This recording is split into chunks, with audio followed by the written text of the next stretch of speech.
Para maiwasan ang imbudo ng mga sasakyan sa NAIA ngayong Pasko, binuksan ang Central Hub ng mga TNVS sa NAIA Terminal 3 kung saan mas madali makasakay ang mga pasahero. Nasa frontline balitang yan si Gerard de la Peña.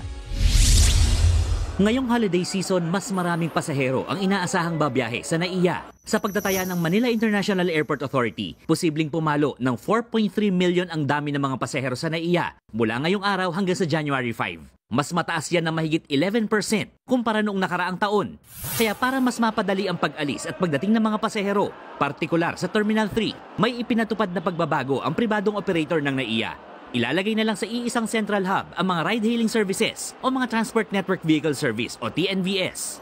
Matatagpuan ng central hub ng mga TNVS sa ground level ng multi-level parking ng NAIA Terminal 3. Dito nasasakay ang mga pasahero ng Grab, Joyride at Angkas at iba pang transport network companies.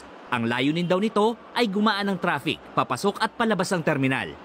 Ganitong karaming pasahero ang sumasakay sa mga ride-hailing services dito sa NAIA Terminal 3. Ibig sabihin, ganito rin karaming pasahero ang nawala doon sa arrival area. Kaya inaasahan hindi na masyado mag-traffic doon, lalo ngayong peak season. May mga pasahero namang natuwa rito. Dito kasi mas organized. Pag sa labas kasi minsan nagkaka-traffic. May ilan namang nagrereklamo dahil inaabot ng siyam-siyam sa pagbubook. Mas mabilis yung dating ng sasakyan doon.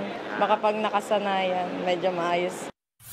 Bukod dito, pumirma rin ng kasunduan ang New NAIA Infrastructure Corporation sa Meralco para sa power substation at underground power distribution master plan. Sisiguruhin itong hindi maaantala ang supply ng kuryente sa paliparan.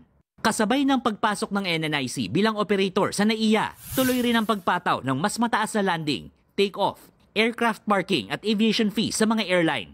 Kaya hiling ng airlines, bigyan sila ng discount o payagang maningil sa mga pasahero ng terminal enhancement fee.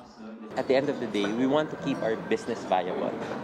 So, yun, for this one, kasi talaga, we're taking the hit in terms of, because it's too high. Kung papayagan daw ang mga airline na magpataw ng dagdag singil sa mga pasahero, sa susunod na taon na raw ito ipatutupad. Nagbabalita mula sa Frontline, Gerard de la Peña, News 5.